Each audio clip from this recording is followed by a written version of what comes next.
the seventh angel's trumpet, and the third woe. From Revelation chapter 10 to 22. The secret of God. In Revelation chapter 10 verse 1 to 6, John saw a mighty angel coming down from heaven, and he spoke something with a loud voice. John understood what he spoke, but he was told not to write them down and to keep it secret. And it is said, in verse 7, "But in the days of the voice of the seventh angel, when he shall begin to sound, the mystery of God should be finished, as he hath declared to his servants the prophets." That means, the prophesied event will surely happen in the days of the seventh angel's trumpet, but people will not know. So therefore, do not think that the prophecy hasn't been fulfilled just because it doesn't seem like anything has happened.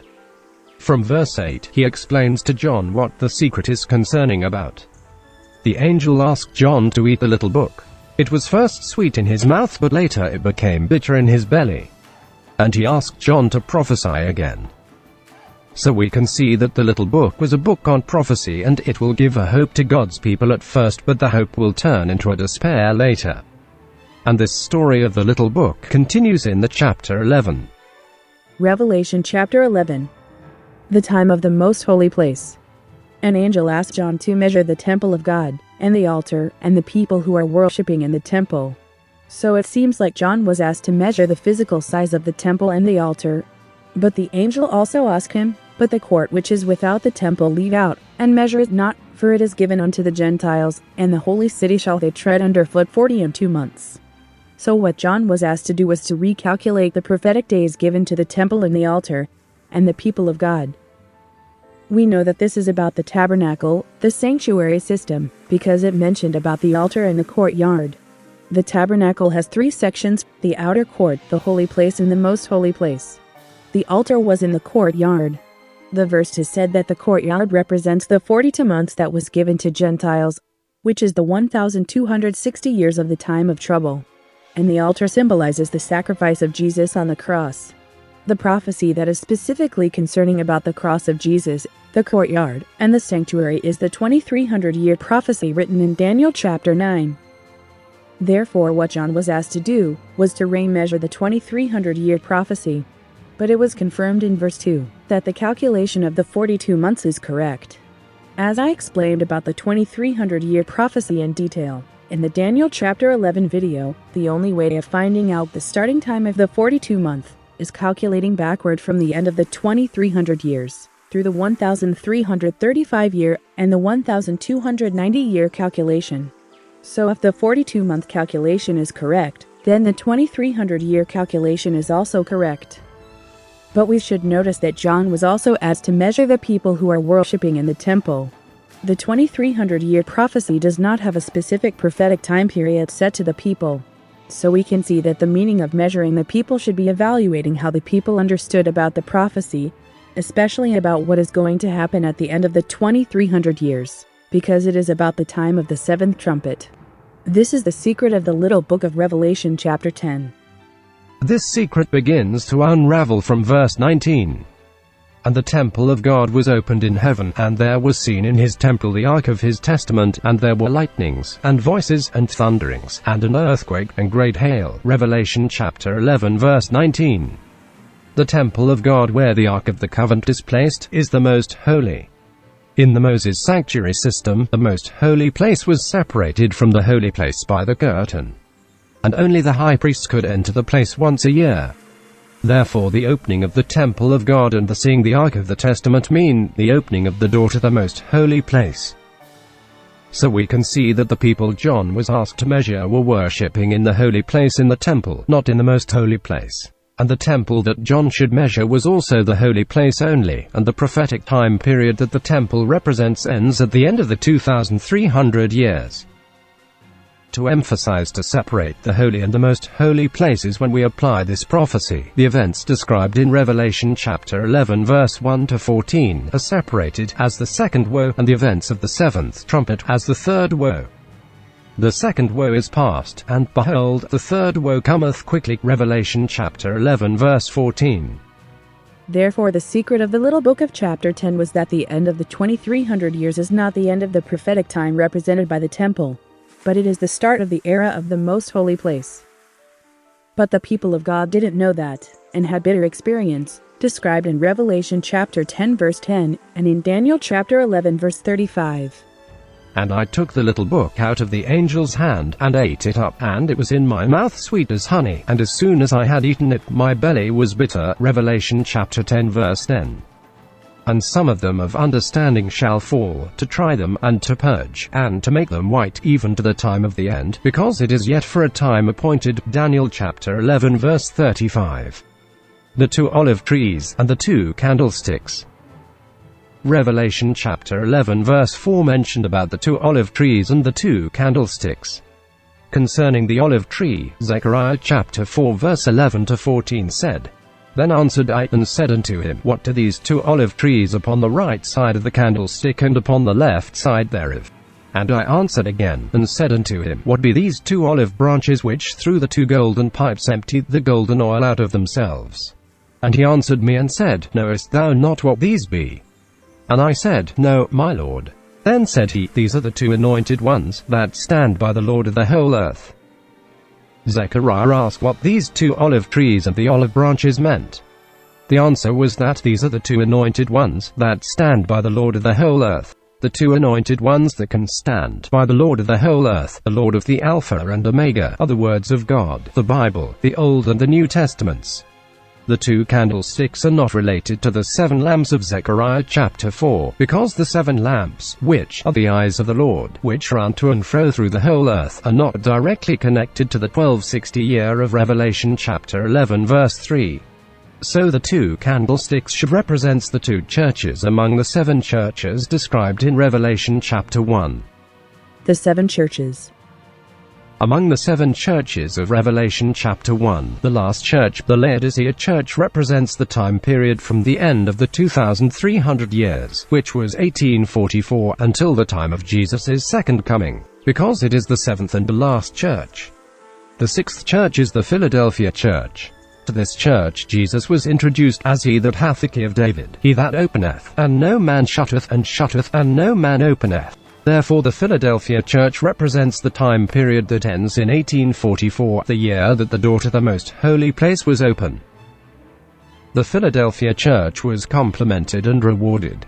For thou hast a little strength, and hast kept my word, and hast not denied my name. And because thou hast kept the word of my patience, I also will keep thee from the hour of temptation, which shall come upon all the world, to try them that dwell upon the earth. Revelation chapter 3 verses 8-10. So we can see that this church represents the same people mentioned in Daniel chapter 11 verse 35, as the people of understanding who shall fall, to try them, and to purge, and to make them white, even to the time of the end. The 2 churches during the 1,260 years of persecution, from 538 to 1798, were the churches in Sardis and in Thyatira. The first church, the Ephesus church, represent the church of Apostle, the time period that John was living, because John saw the vision of the 7 churches on the Isle of Patmos. So the second and the third churches, the Smyrna and the Pergamum, represent the people of God between the year 100 and 538. For detailed information about the starting time of visions in Revelation, please refer to my video on the 7 seals and the 7 trumpets. Revelation chapter 11 verses 7-13. The era of the French Revolution. And when they shall have finished their testimony, the beast that ascendeth out of the bottomless pit shall make war against them, and shall overcome them, and kill them. And their dead bodies shall lie in the street of the great city, which spiritually is called Sodom in Egypt, where also our Lord was crucified. Revelation chapter 11 verses 7-8. The time that they shall have finished their testimony refers to the end of the 1,260 years, the year 1798. The book of Revelation mentioned 3 beasts that came out of the bottomless pit: the Ottoman Empire in the 5th trumpet, the papacy in chapter 17, and the French revolutionary government in chapter 11. There is also a section about the French revolutionary government and Napoleon, in Daniel chapter 11 from verse 36. Revelation chapter 11 verse 7 said that the beast will make war against them when they shall have finished their testimony, which is the end of the 1,260 years, the year 1798.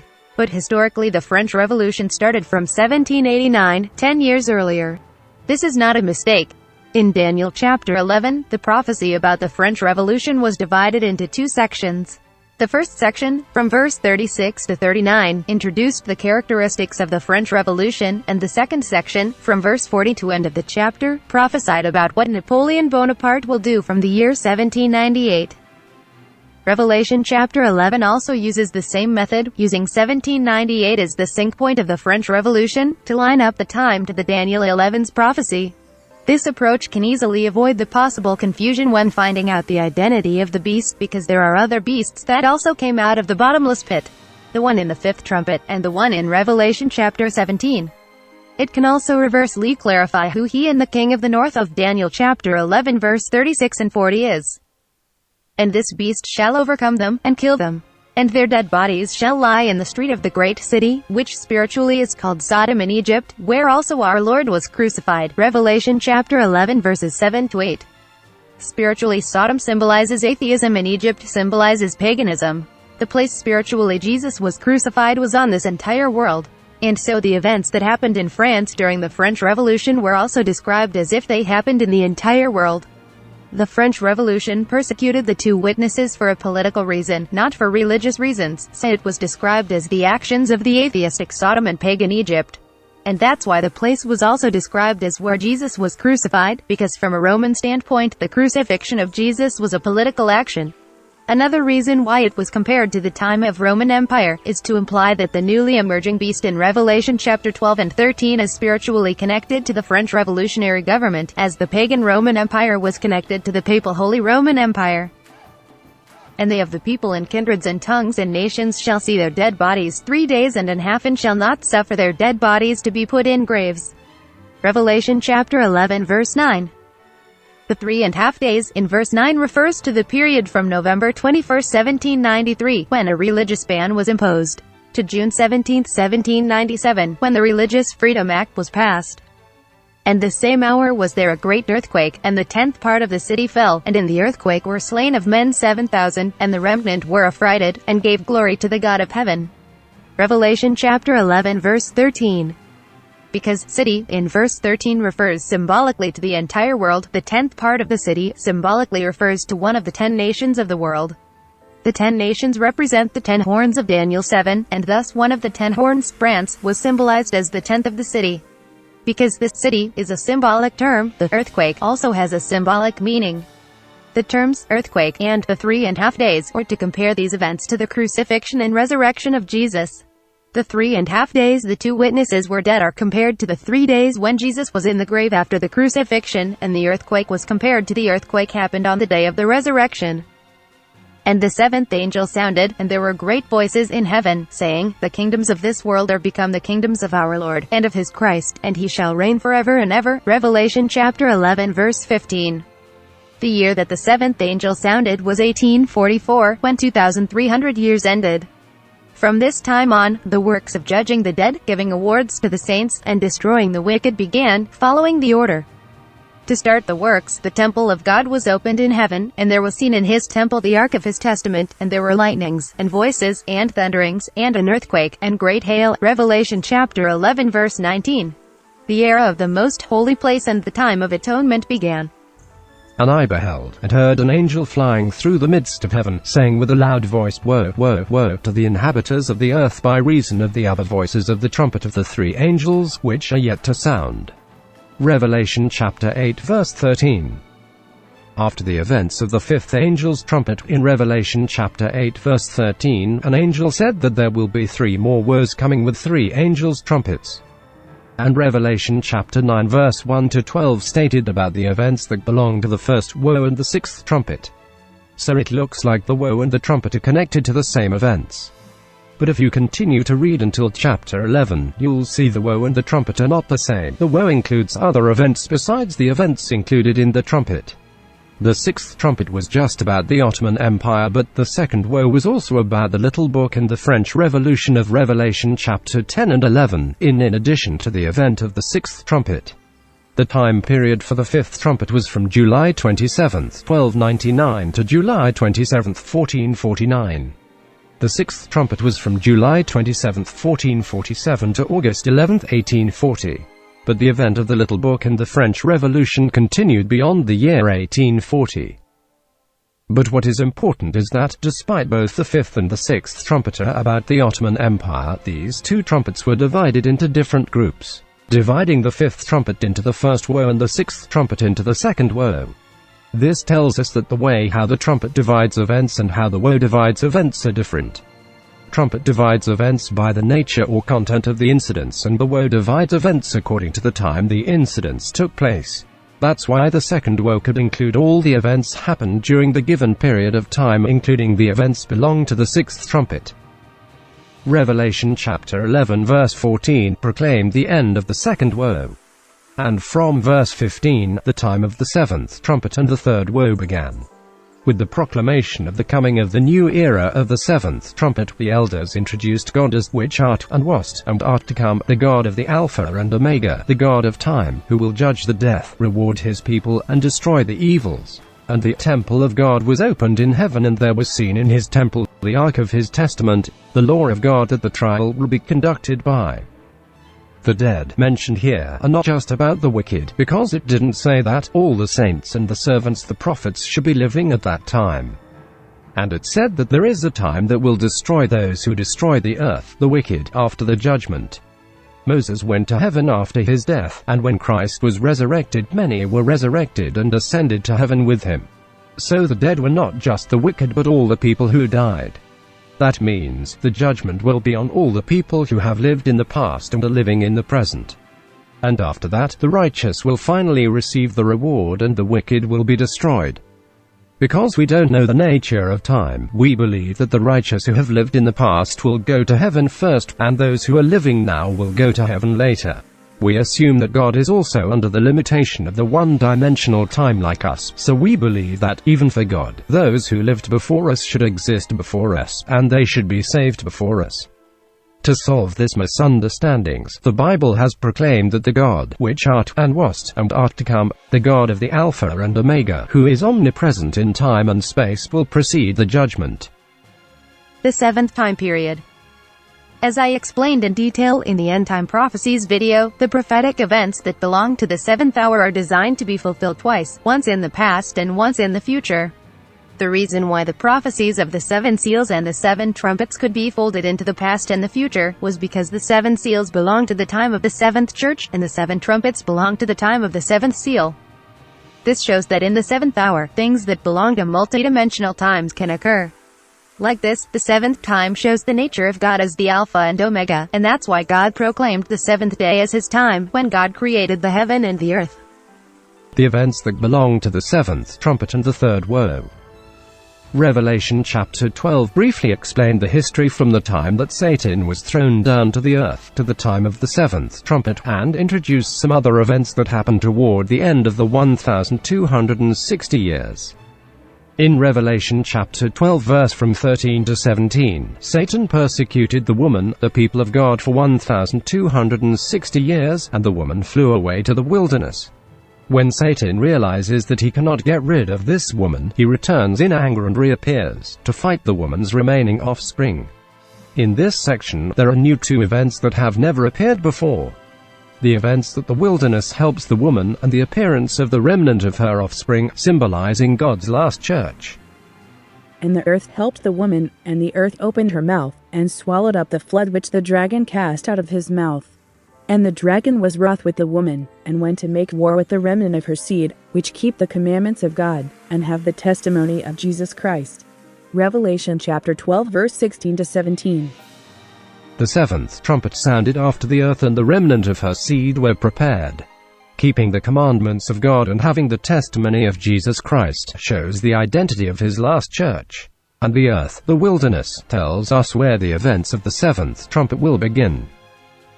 Revelation chapter 12 described Satan as a great red dragon, having 7 heads and 10 horns, and 7 crowns upon his heads. In Revelation chapter 13, this dragon was transformed into a beast with the same number of heads and horns.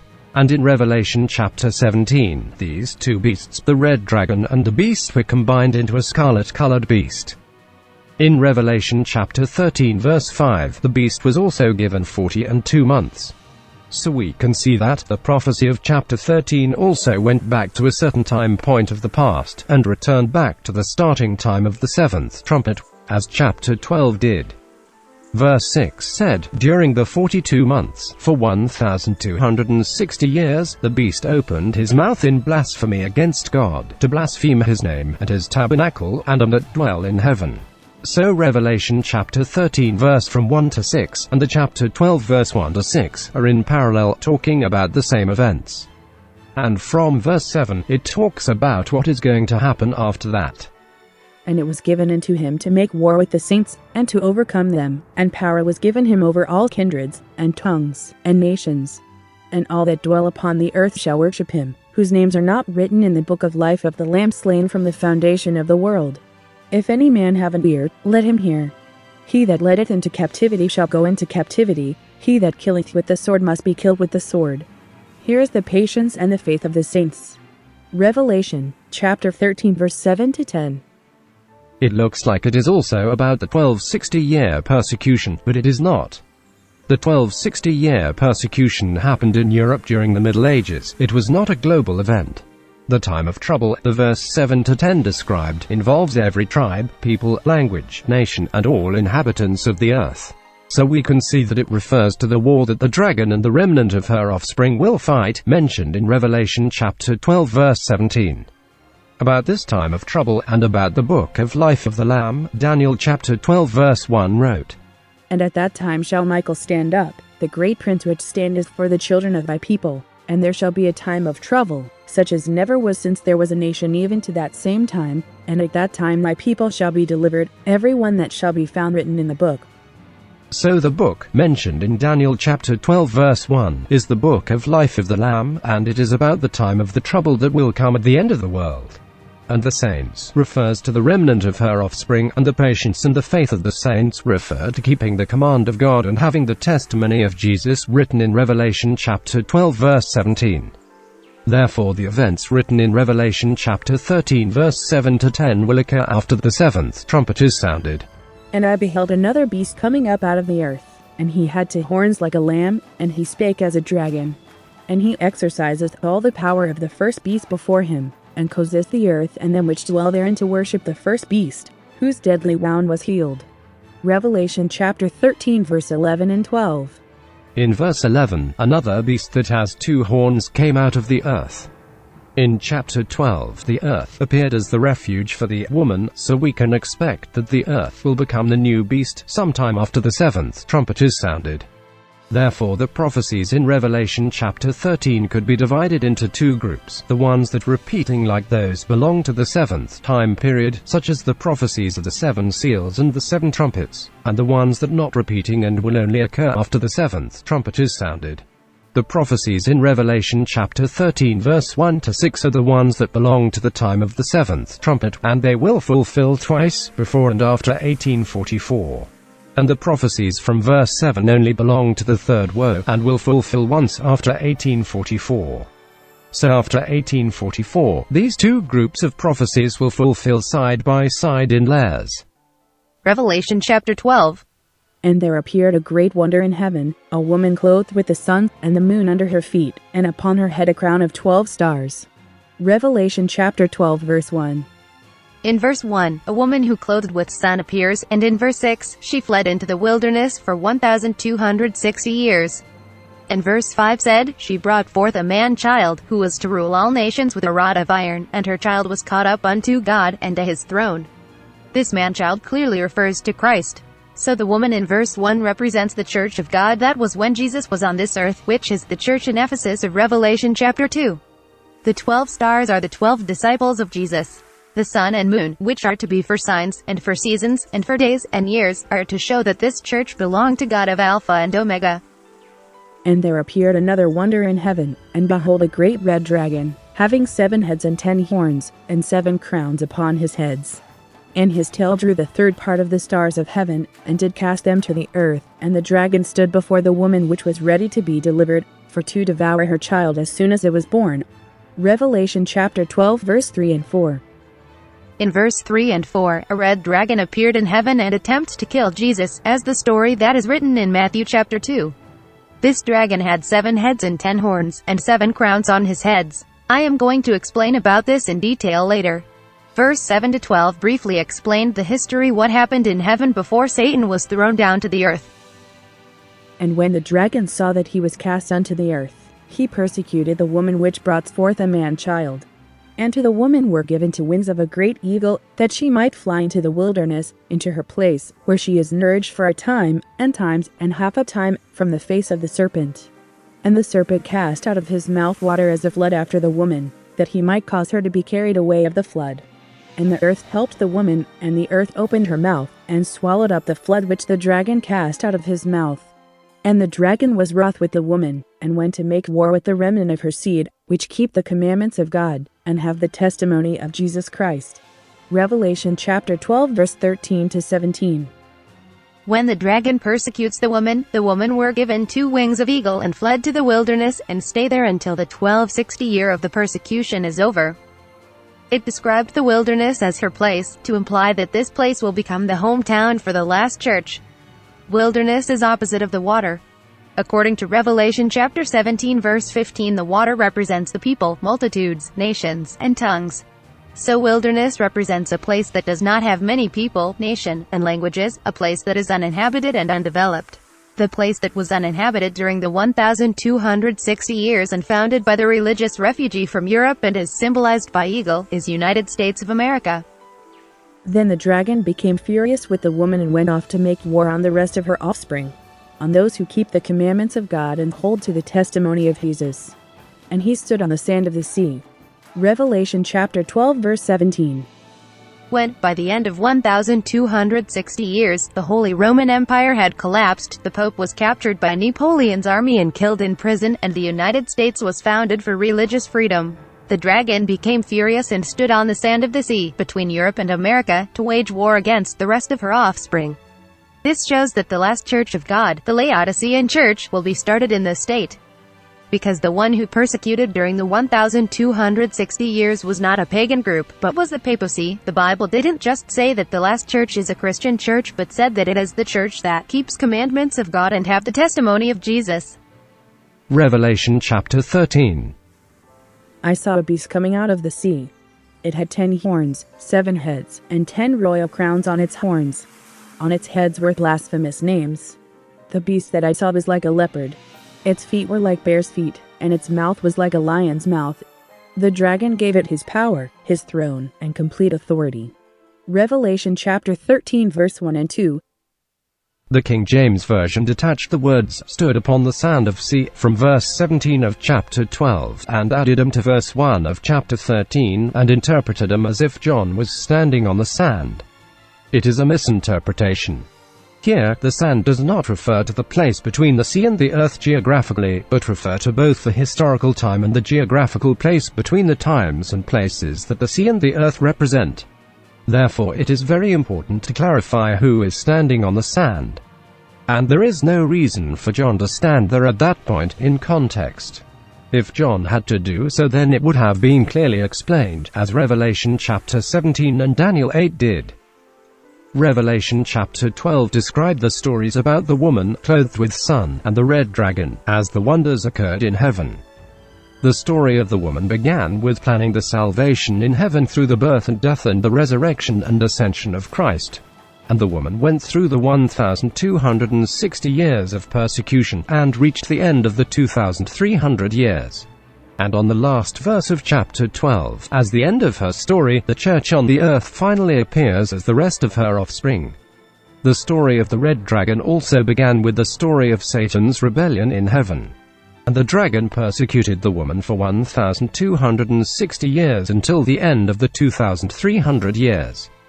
And on the first verse of chapter 13, the earthly beast that represents the dragon appears. The beast in Revelation chapter 13 verse from 1 to 10 came out of the sea. The sea represents peoples, and multitudes, and nations, and tongues, according to Revelation chapter 17 verse 15. This beast had 10 horns and 7 heads, and was like a leopard with feet like a bear's feet and mouth like a lion's mouth. This description shows this beast is a mixture of all the beasts in the prophecies of Daniel chapter 7. The 7 heads are the sum of the number of heads of all the beasts, and the 10 horns refer to the 10 horns on the 4th beast of Daniel chapter 7. The four beasts of Daniel chapter 7 were combined to make the beast of Revelation chapter 13. The beast divides history by nation, and the heads represent the kings of the country. This beast was like a leopard with the traces of bear and lion. In Daniel's prophecy, the lion represents the Babylonian Empire, and the bear represents the Persian Empire, and the leopard represents the Greek Empire. So the current time of the beast is the time of the leopard, the Greek Empire. In Daniel chapter 7, the leopard had 4 heads. And the fourth beast, which represents the Roman Empire, had 10 horns. If you combined 1 head for lion, 1 for bear, and 4 for the leopard, then it becomes 6 heads. So the head of the fourth beast is the 7th.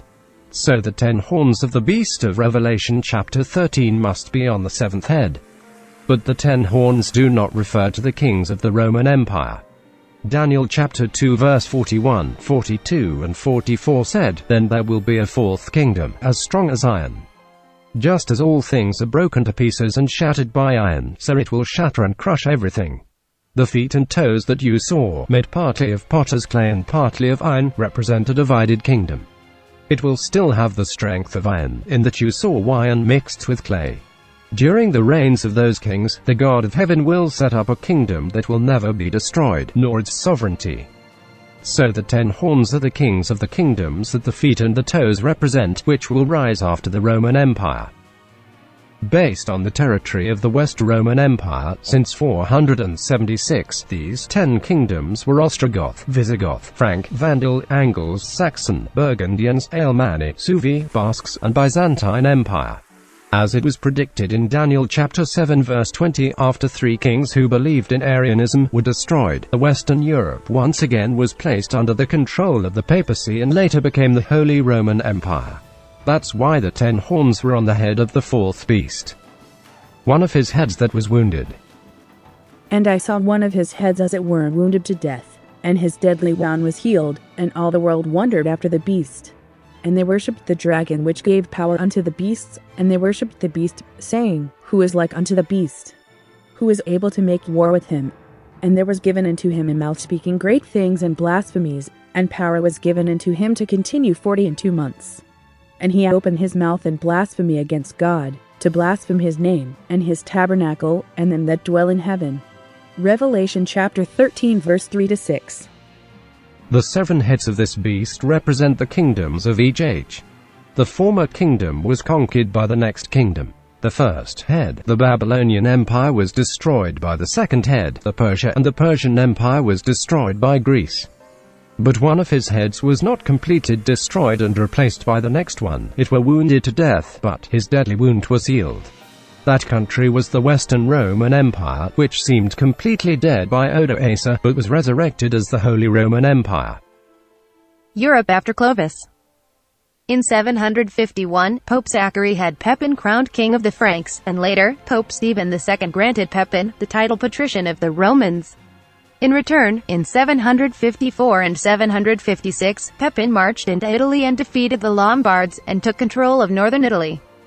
And he donated the properties, formerly constituting the Exarchate of Ravenna, to the Pope, which became the beginning of the Papal State.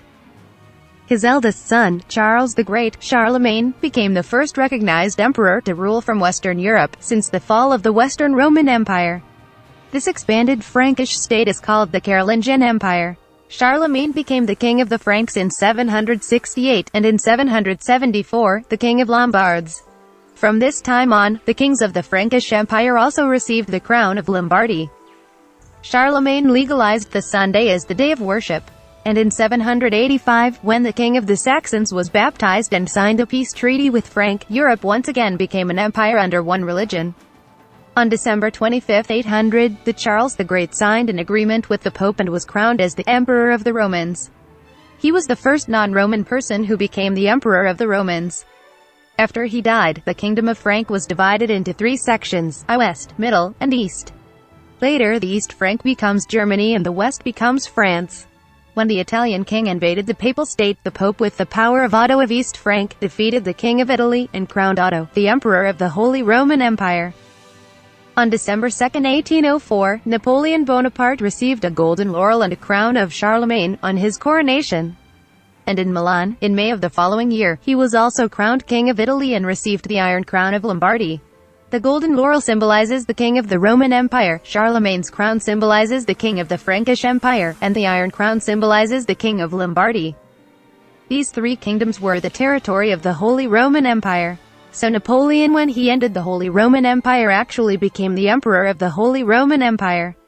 That's why Daniel chapter 11 ends with the prophecies about the French Revolution and Napoleon Bonaparte, because he inherited the spirit of the Holy Roman Empire. Revelation chapter 13 verse 4 explained the process how Frankish kingdoms were merged into the Holy Roman Empire. And they worshipped the dragon which gave power unto the beast, and they worshipped the beast, saying, Who is like unto the beast? Who is able to make war with him? And that was also the reason why Daniel chapter 11 pointed the conversion of Clovis as taking away the daily. Because the social system that lasted until then was replaced by adopting the papacy as the new system. Revelation chapter 13 verses 11 to 18. As I explained above, Revelation chapter 13 verses 7 to 10 are about the time of trouble that will come in the time of the seventh trumpet, which is the tribulation described in Daniel chapter 12 verse 1. And Revelation chapter 13 verses 11-18 talked about the beast that will lead the persecution. This is the same beast that came out of the earth in Revelation chapter 12. This beast will work for the first beast whose deadly wound was healed. He will perform great wonders, so that he makes fire come down from heaven on the earth in the sight of men. And he will make an image to the beast, that as many as would not worship the image of the beast should be killed. And he doth great wonders, so that he maketh fire come down from heaven on the earth in the sight of men, and deceiveth them that dwell on the earth by the means of those miracles which he had power to do in the sight of the beast, saying to them that dwell on the earth, that they should make an image to the beasts, which had the wound by a sword, and did live. And he had power to give life unto the image of the beast, that the image of the beast should both speak, and cause that as many as would not worship the image of the beast should be killed. Revelation chapter 13 verse 13 to 15. And he is going to require everyone to receive a mark, which is the name of the beast or the number of his name. And it said, Here is wisdom. Let him that hath understanding count the number of the beast, for it is the number of a man, and his number is 666. Revelation chapter 13 verse 18. The beast in prophecy symbolizes a country. It said that the mark of the beast is the number of his name and also the number of a man. So, here, the beast can be both a country and a man, and the beast has a name that can be counted as number. Therefore, the mark of the beast cannot be a computer chip or code. And counting refers to adding. If you count the name of the beast and add them, then you'll get 666. Revelation chapter 14 verse 1 to 5 speak of the saved 144,000 people who resisted not to receive the mark of the beast. And from verse 6, it gives a warning about the upcoming plagues to those who received the mark of the beast. These warnings are proclaimed by three angels. The first angel said, Fear God, and give glory to him, for the hour of his judgment is come, and worship him that made heaven, and earth, and the sea, and the fountains of waters. The second angel said, Babylon is fallen, that great city, because she made all nations drink of the wine of the wrath of her fornication.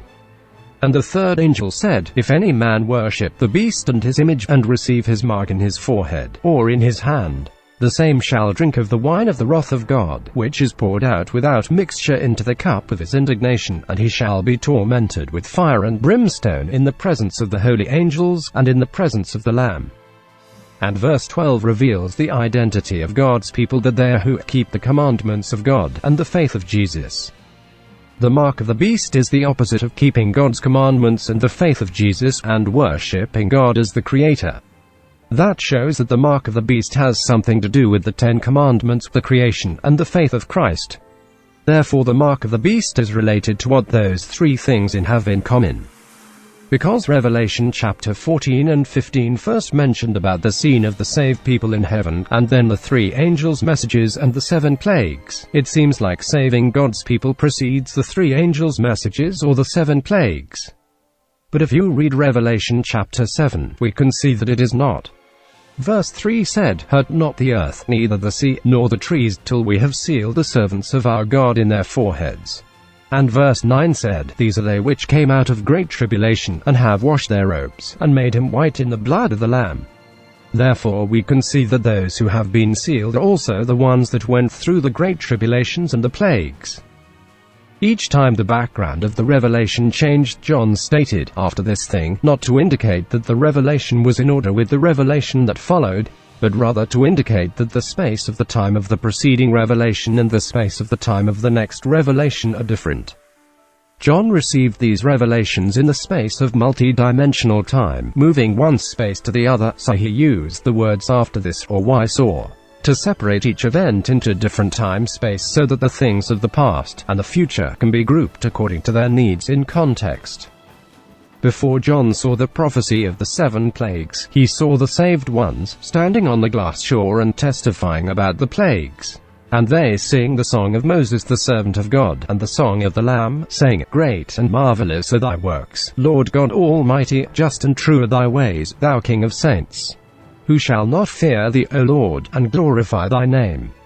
For thou only art holy, for all nations shall come and worship before thee, for thy judgments are made manifest. Revelation chapter 15 verses 3-4. The testimony about the 7 plagues was referred to as evidence of God's righteousness and truthfulness, because they also lived on this earth at the time of the 7 plagues, and saw the fall of the plagues to those who received the mark of the beast. The 7 plagues, Armageddon, and the second coming of Jesus. The first 4 plagues fell on heaven, earth, sea, and the fountains of waters, as the warning of the first angel's message in Revelation chapter 14 verse 7. The 5th plague fell on the seat of the beast and his kingdom, as it was warned by the second and the third angel's messages. So, knowing the identity of the beast will also tell you where the 5th plague will fall. Unlike other plagues, the 6th plague only announced the beginning of the disaster and did not explain what it is. In Revelation chapter 16 verse 12, it said, The great river Euphrates, and the water thereof was dried up, that the way of the kings of the east might be prepared. There is a similar event recorded in Daniel chapter 5. On October 12, 539, the combined Median and Persian army entered the city via the channel of the Euphrates River. The river having been diverted into trenches that Cyrus had dug for the invasion, and that the city was unprepared because of a great festival that was being observed.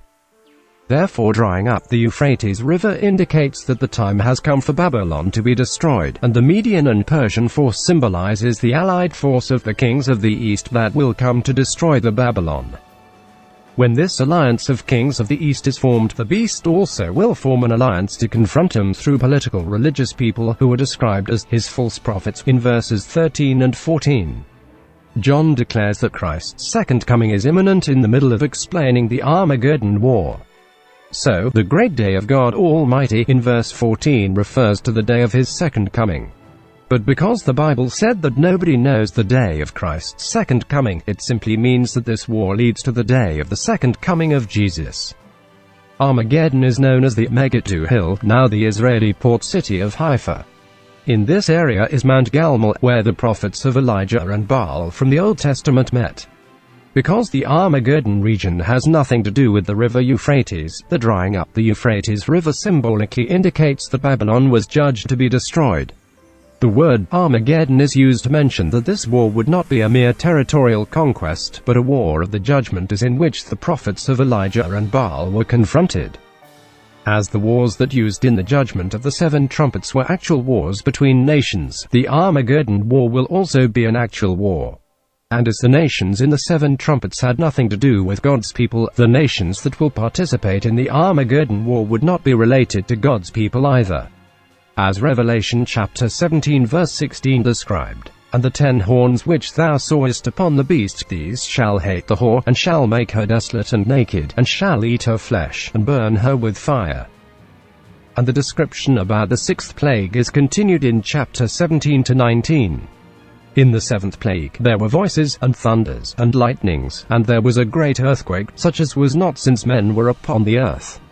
And the great city was divided into 3 parts, and the cities of the nations fell, and great Babylon came in remembrance before God, to give unto her the cup of the wine of the fierceness of his wrath.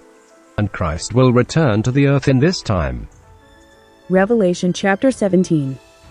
And there came one of the 7 angels which had the 7 vials, and talked with me, saying unto me, Come hither, I will show unto thee the judgment of the great whore that sitteth upon many waters, with whom the kings of the earth have committed fornication, and the inhabitants of the earth have been made drunk with the wine of her fornication. So he carried me away in the spirit into the wilderness, and I saw a woman sit upon a scarlet-colored beast, full of names of blasphemy, having 7 heads and 10 horns. Revelation chapter 17 verse 1-3. One of the 7 angels which had the 7 vials came to John and said, I will show unto thee the judgment of the great whore. Therefore we can see that Revelation chapter 17 is the continuation of the 7 plagues of chapter 16. And because the description of the 6th plague in chapter 16 only explained the circumstances of the plague and did not explain how the plague will take place, the judgment of the great whore, which symbolizes the Babylon, described in chapter 17 should be especially about the 6th plague. Revelation chapter 17 shows events that belong to different time periods, together in layers, that it looks like they are happening simultaneously. The 7 heads could represent 7 mountains or 7 kings, as an example, in verse 9 and 10, because of this time structure. This phenomenon could occur because John was in the sanctuary in heaven where the source of time is, when he saw these visions. When John began to see this vision, he was still in the heavenly sanctuary where he saw the vision of the 7 plagues, because it said that the angel who showed the vision to him was one of the 7 angels which had the 7 vials. But this time the angel carried John away in the spirit into the wilderness, and there John saw the vision of a woman sit upon a scarlet-colored beast, full of names of blasphemy, having 7 heads and 10 horns. That shows that John was transported from the heavenly sanctuary to a different time-space. So he carried me away in the spirit into the wilderness, and I saw a woman sit upon a scarlet-colored beast, full of names of blasphemy, having 7 heads and 10 horns. And the woman was arrayed in purple and scarlet color, and decked with gold and precious stones and pearls, having a golden cup in her hand full of abominations and filthiness of her fornication. And upon her forehead was a name written, Mystery, Babylon the Great, the mother of harlots and abominations of the earth. Revelation chapter 17 verse 3-5. This woman, the Babylon the Great, had 7 heads and 10 horns, just like the first beast of chapter 13. When John began to see this vision, in verse 1, she was sitting on many waters, but this time she was at the wilderness. In verse 15, because it said that the waters which thou sawest, where the whore sitteth, are peoples, and multitudes, and nations, and tongues. The wilderness represent the opposite, a place where there are no countries and not many people live and not many languages are used. And the angel said, The beast that thou sawest was, and is not, and shall ascend out of the bottomless pit, and go into perdition, and they that dwell on the earth shall wonder, whose names were not written in the book of life from the foundation of the world, when they behold the beast that was, and is not, and yet is. Verse 8.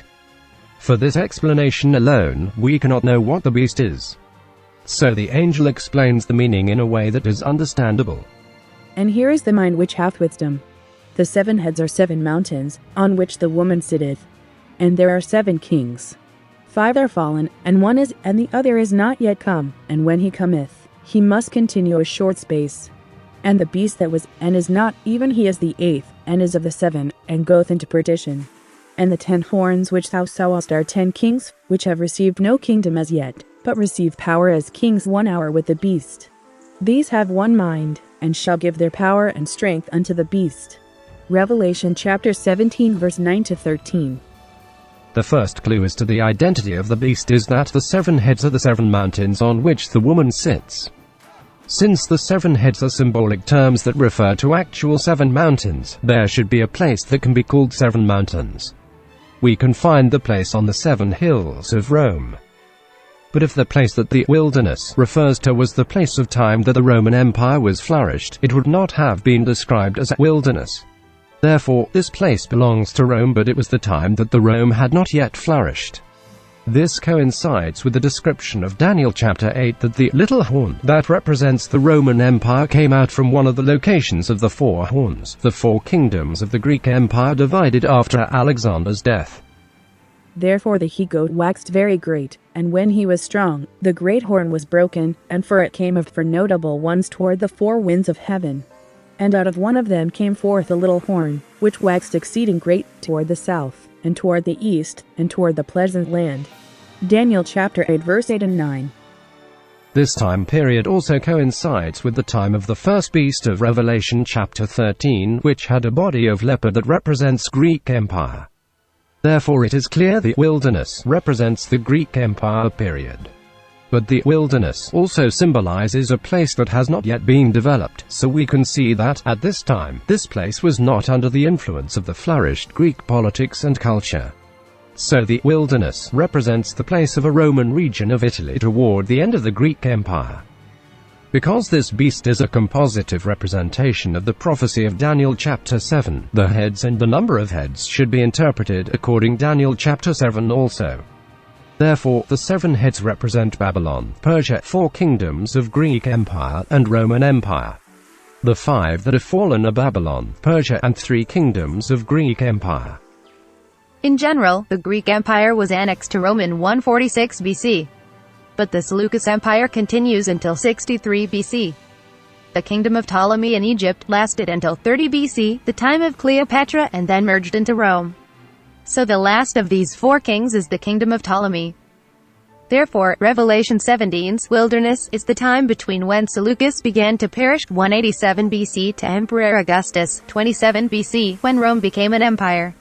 That's why Daniel 11 began with the stories of wars between these 2 last Greek kingdoms and pointed to the time when Rome began to expand. There is a very special thing happened in chapter 17 that has never happened in any other prophecies. That is transporting John to the past more than his current earthly time. In all other prophecies, in Daniel and Revelation, there were some occasions that Daniel or John was transported to the future, compared to their current time, but never to the past. Therefore, the time he was transferred has prophetic significance that could tell us the repeating point of the prophecy. The 8th king. And the beast that was, and is not, even he is the 8th, and is of the 7, and goeth into perdition. And the 10 horns which thou sawest are 10 kings, which have received no kingdom as yet, but receive power as kings 1 hour with the beast. These have one mind, and shall give their power and strength unto the beast. Revelation chapter 17 verses 11 to 13. Verse 11 said, And the beast that was, and is not, even he is the 8th, and is of the 7, and goeth into perdition. The 8th means it should come after 7th, and he will be the last king because he is the one who goes into perdition. Up to this point, the body and the heads of the beast have been described separately. The body of the beast as the historical era or kingdom, and the heads as the kings of that era or kingdom.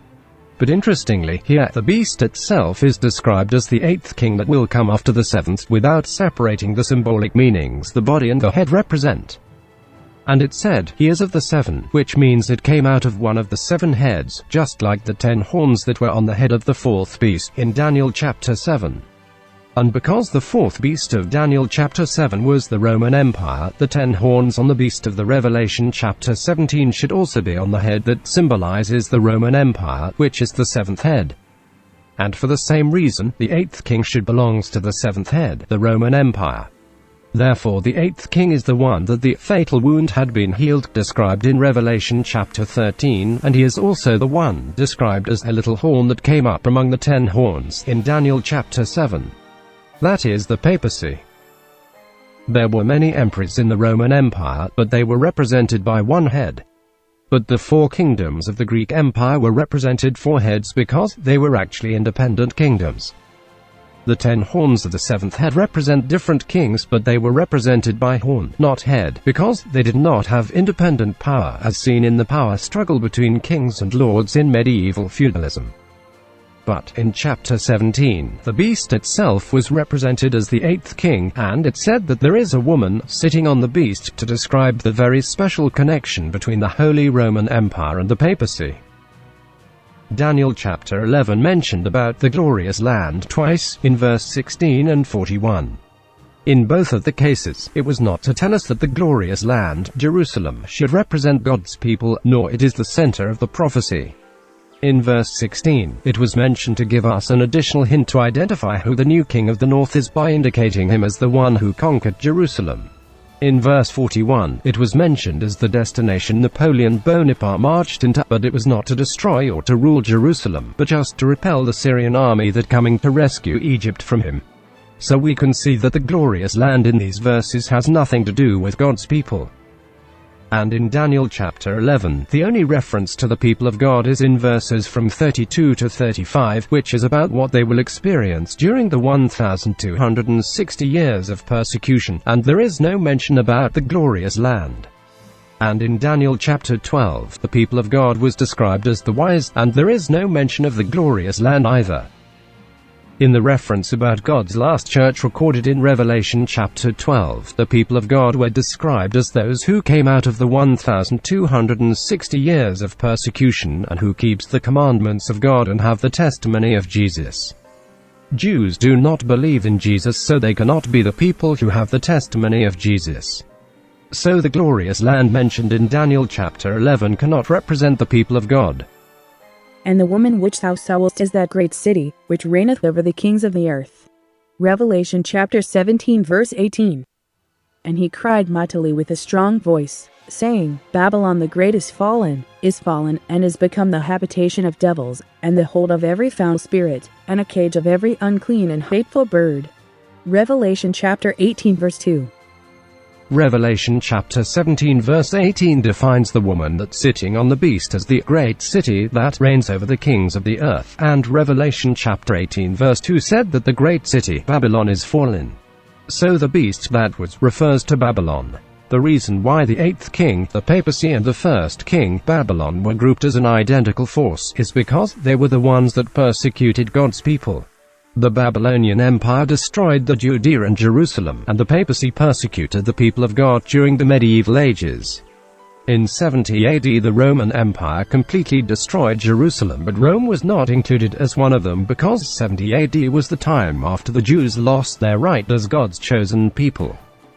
In 63 BC, Jerusalem had been conquered by the Roman general Pompey, but it was not a complete destruction. The complete destruction of Jerusalem by Rome, which Christ referred to his disciples, was the one that happened in 70 AD by Titus. But according to Daniel chapter 9 verse 24, 34 AD was the last year the Jews lived as God's chosen people. And that's why the Bible did not mention the Crusades. If you have a wrong understanding about the glorious lands, you may also mistakenly think that the Crusades may be linked to Daniel chapter 11.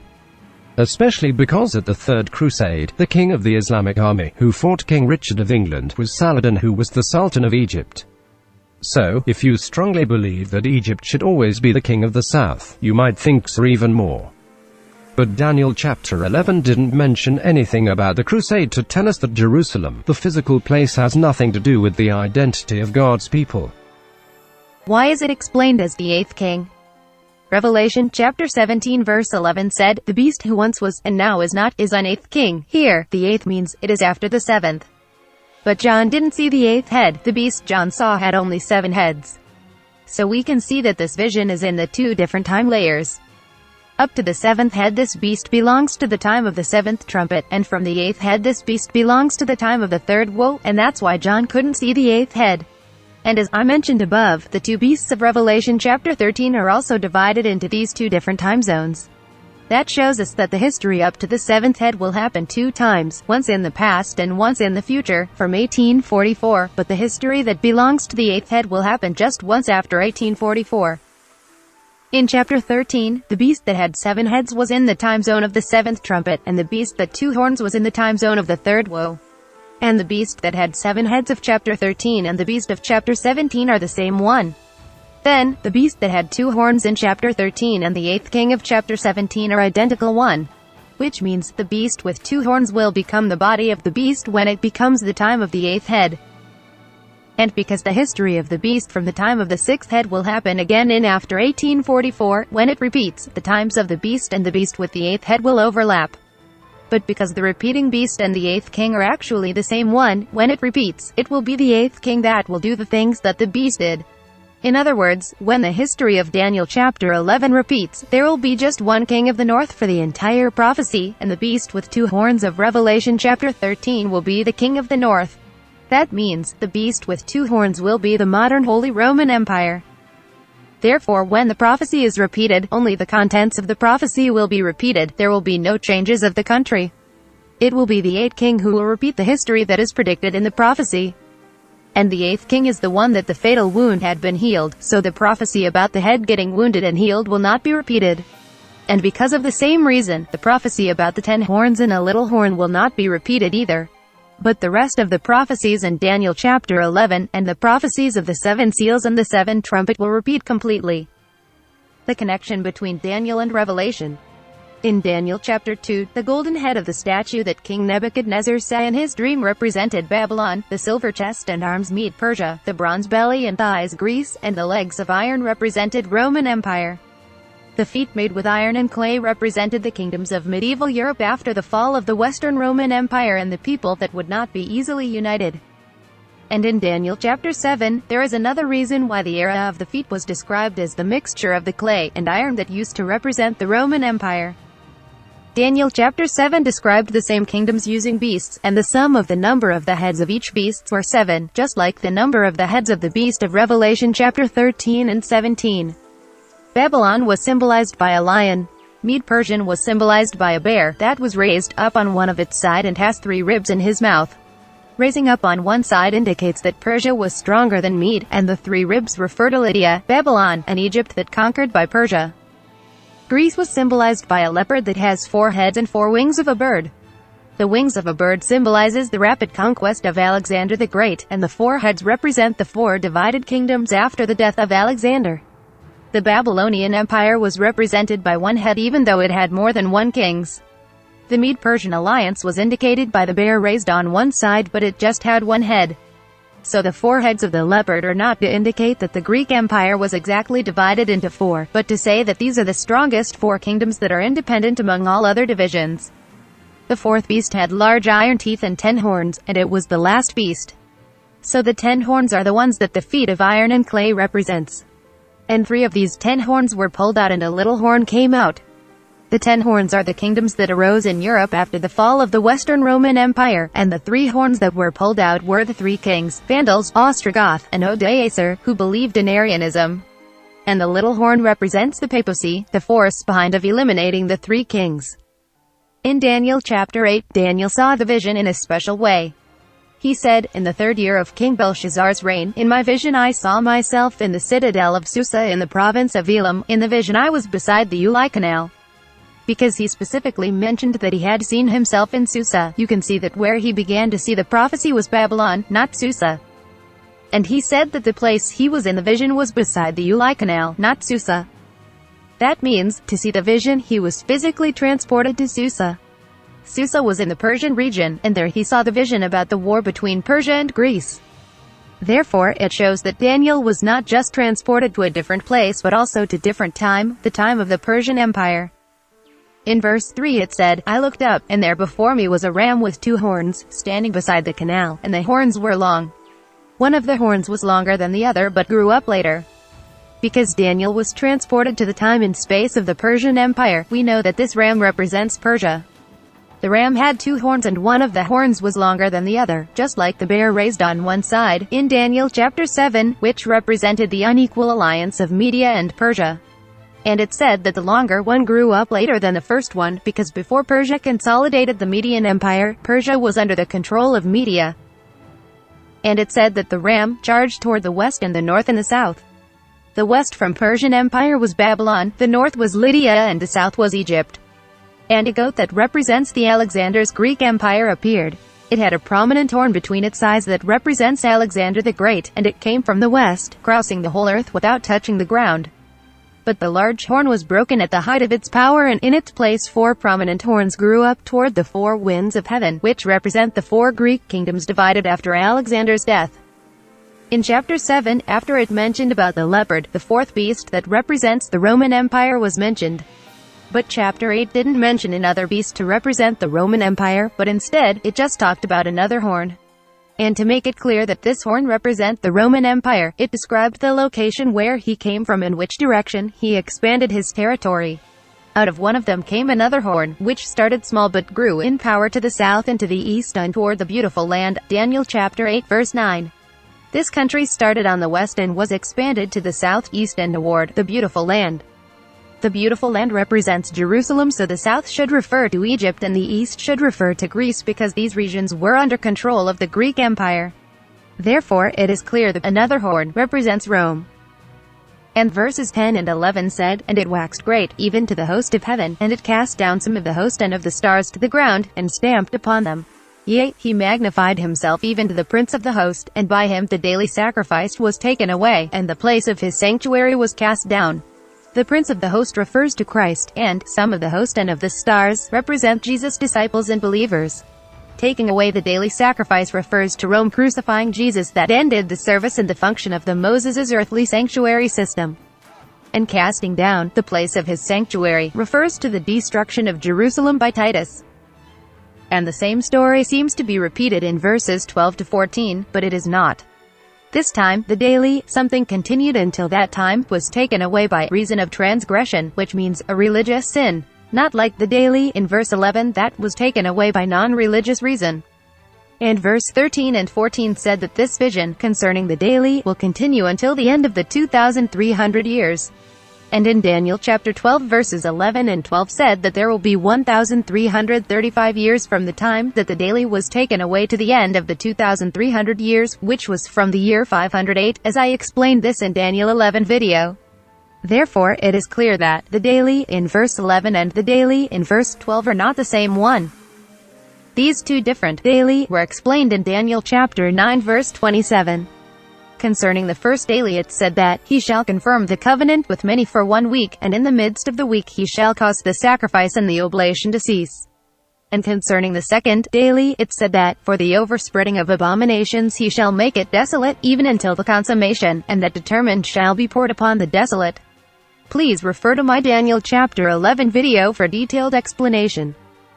And so, it seems like the little horn mentioned in Daniel chapter 7 is related to the second daily. But Daniel chapter 7 didn't mention anything about it.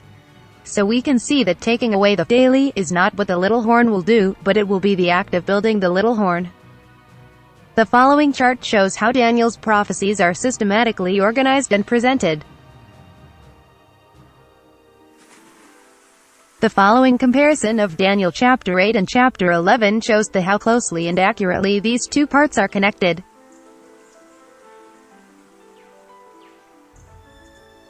The beast of Revelation chapter 13 and 17 was a leopard, and that didn't change, only the head changed to different head, not like the prophecy of Daniel chapter 7 that used multiple beasts.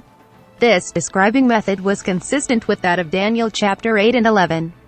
The time of the beast of Revelation chapter 13 and 17 was the repeating point of the prophecy, and Daniel chapter 8 and 11 described events focused on the future, while Daniel chapter 2 and 7 focused on the entire history.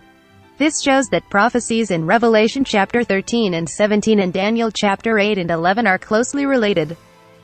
Daniel chapter 8 and 11 didn't mention additional kingdoms, and chapter 11 exclusively used the kings of the north and the south to represent all the kings that are mentioned in the prophecy.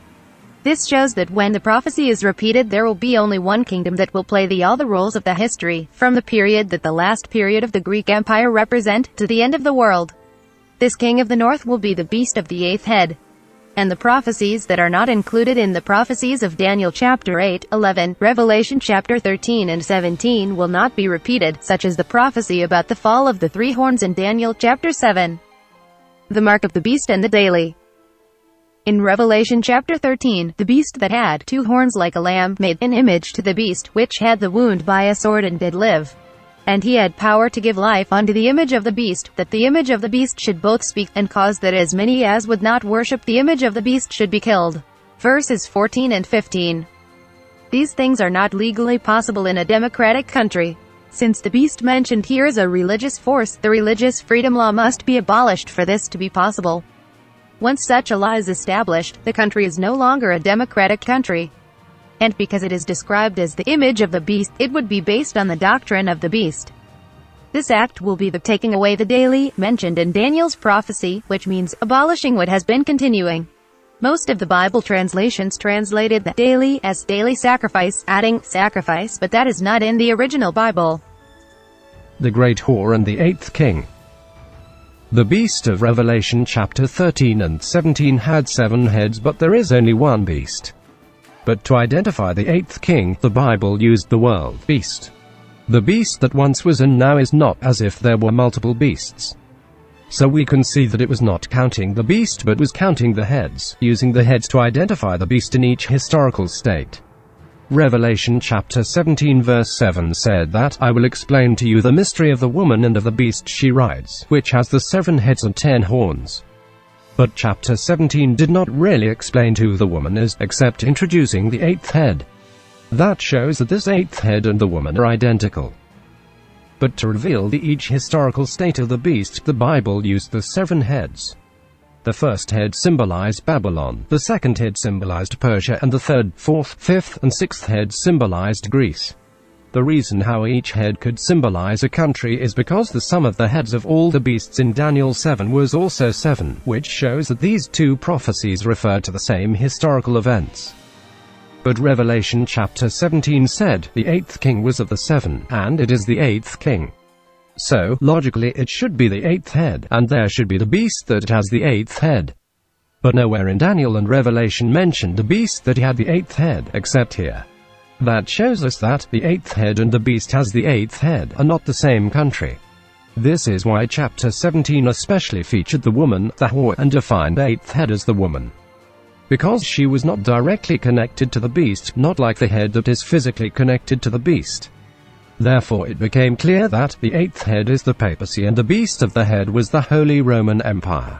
And when this prophecy repeats, the beast that had 2 horns like a lamb, mentioned in Revelation chapter 13, will take over the function of the Holy Roman Empire.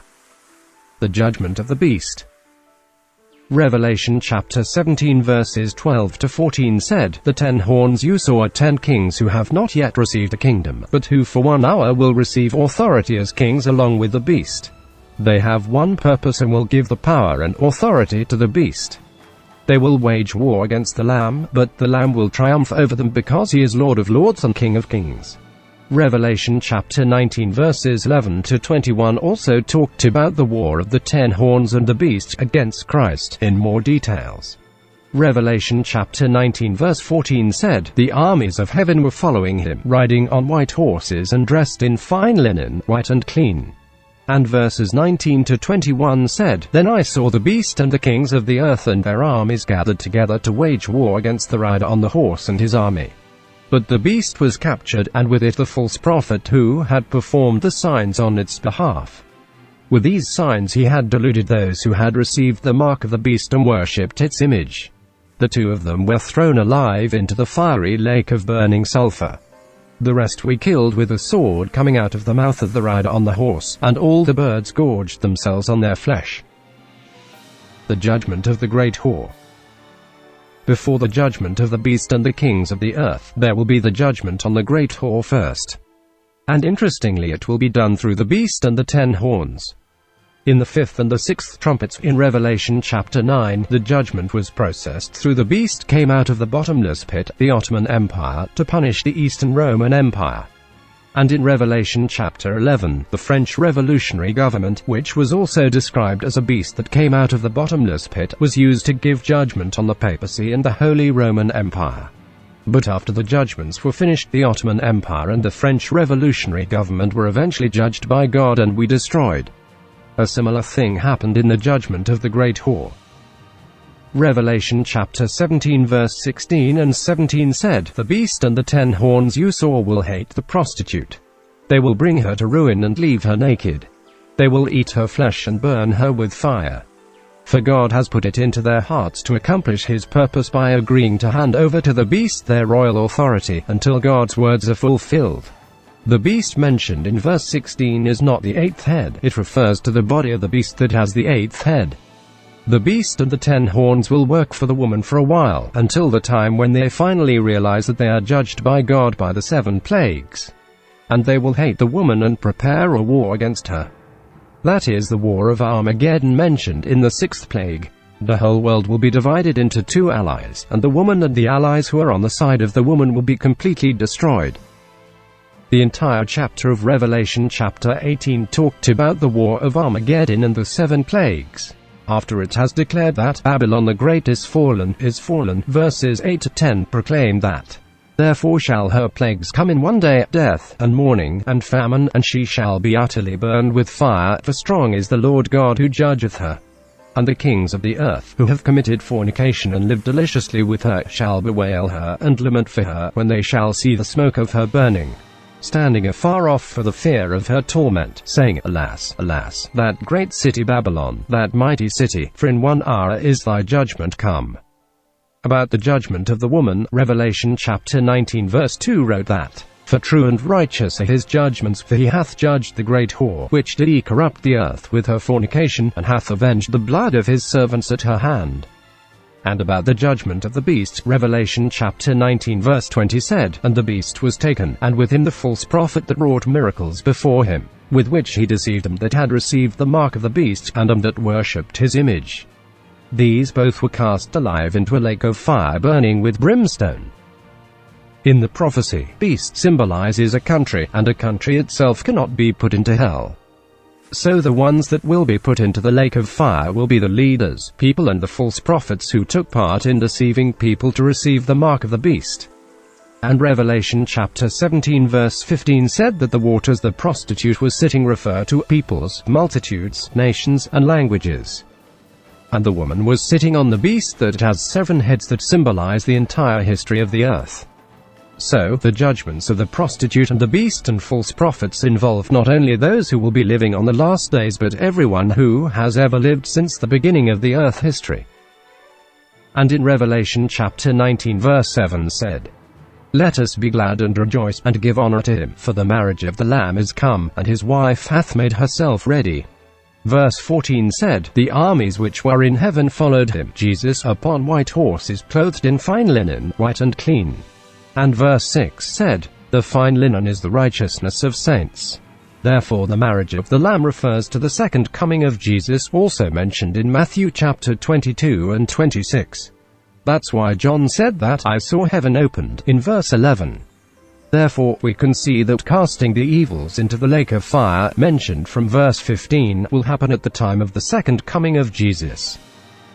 Revelation chapter 12 verse 17 has defined the people of God as those who keep the commandments of God and have the testimony of Jesus.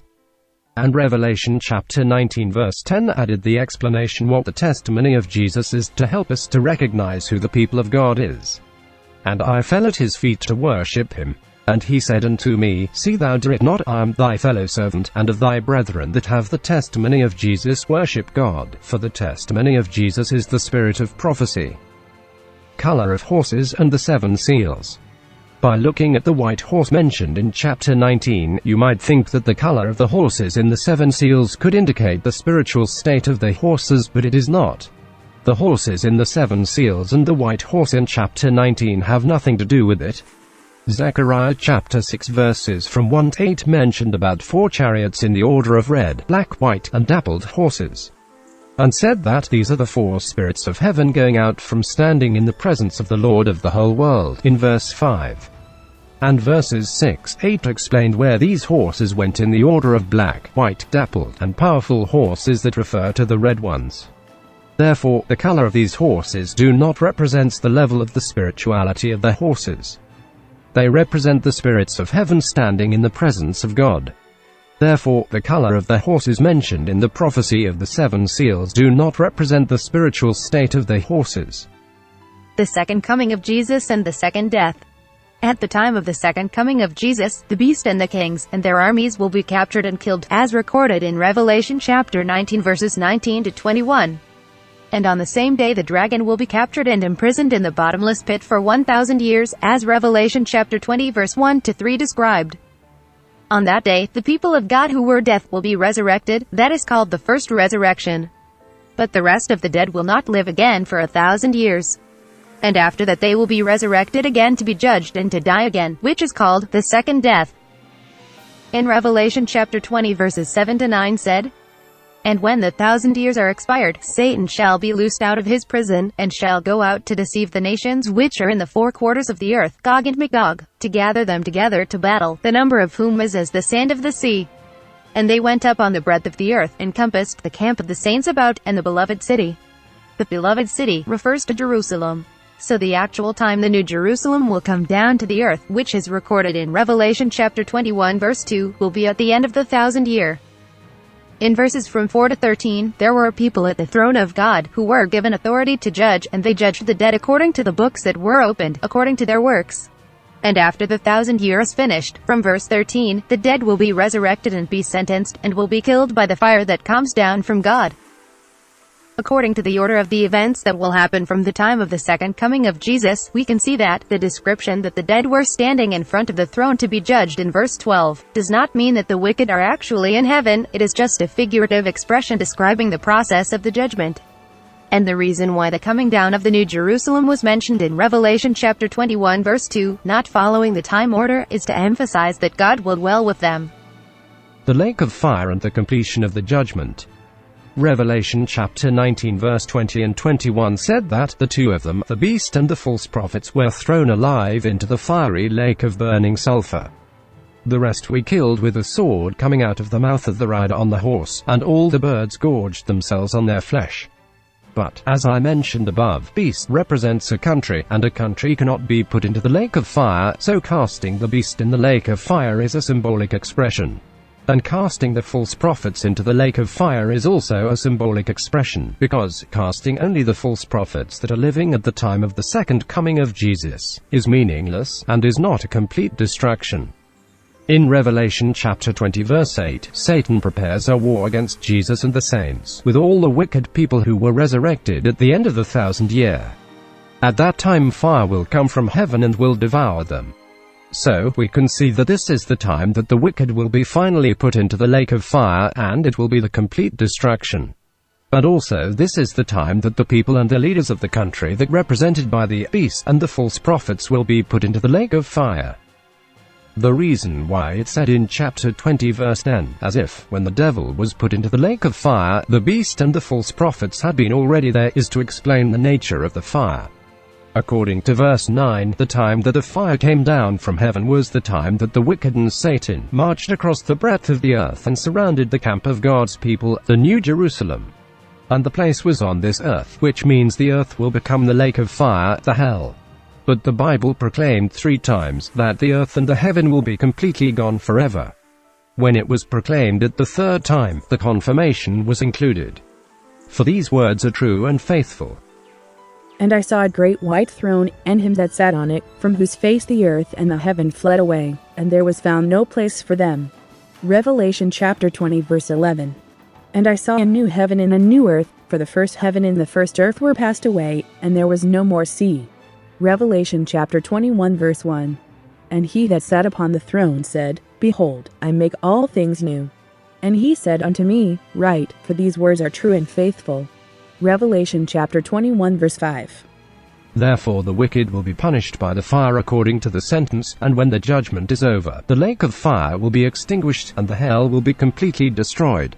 That's why Revelation chapter 21 verse 4 said, There will be no more death or mourning or crying or pain, for the old order of things has passed away. This promise is not just for those people who were saved from the earth, but it is also for the entire universe, because it is said that the war broke out in heaven. But many people do not believe the promise and assume that the hell will last forever. But if we can see the people and families we knew before are being burned forever in hell, nobody, and the entire universe, cannot be free from the pain and the results of sin. That's why Revelation chapter 20 verse 14 said, Death and hell were cast into the lake of fire. This is the second death. Not only the wicked but also the death and the hell itself will be burned with the lake of fire, which means, when the judgment is over, the hell, the burning lake, will also be gone forever. Death is not a substance that can be burned, then how can it be burned by the lake of fire? If the hell is the lake of fire, then how could the hell consume itself? This is one of the issues of controversy for modern physics. Can an information that already exists be destroyed completely forever? Most people believe that, as energy is immutable, a matter, concept, evil, or whatever already exists cannot be destroyed completely and forever. So also they assume that the history of the earth will be a repetition of the struggle between good and evil. But the real reason why they believe like this is that they do not believe God is the creator of the universe. Creation is making something from nothing, not just mutating or transforming what already exists. God can create something that does not exist. See, God can also destroy something into nothing, to non-existent. In Revelation chapter 21 verse 5, Jesus said, "I am making everything new," and in verse 6, he said that, "I am the Alpha and the Omega, the beginning and the end." He was the beginning, nothing existed before him. Everything is created by God. So he can revert anything to non-existence, even the concept of sin and death itself. But it is difficult for us to comprehend this. Because we became too much accustomed to human-made science and mathematical probability, we cannot fully believe if God really can destroy evil completely. That's why the Bible described the lake of fire as a permanent judgment. Because, if the wicked are locked up in the lake of fire forever, then unless the fire is extinguished, it is impossible for them to come out again. And that was also the reason why the Bible said as if the final punishments were given at the time of each judgments of the whore, the beast and Satan. If you deviate from the evolutionary mindset and believe that God can completely eliminate evil, even the concept of evil, for this universe, you'll understand that the fire of judgment will be also destroyed forever when the judgment is over.